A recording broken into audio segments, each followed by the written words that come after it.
বন্ধু বান্ধৱীসকল, প্ৰেৰণাৰ অন্য এটা ৰেচিপিলৈ আপোনালোকক স্বাগতম জনাইছোঁ।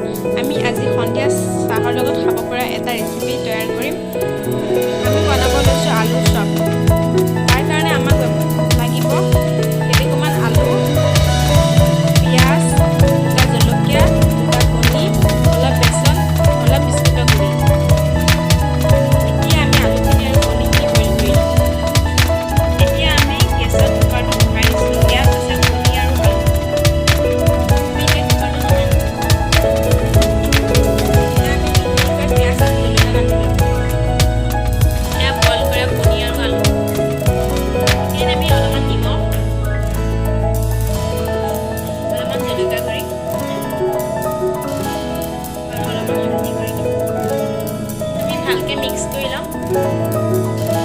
আমাৰ আলু মিশ্ৰণটো ৰেডি হৈ গ'ল। কণীখিনি এনেকৈ টুকুৰা টুকুৰাকৈ কাটি ল'ব। এতিয়া বেচন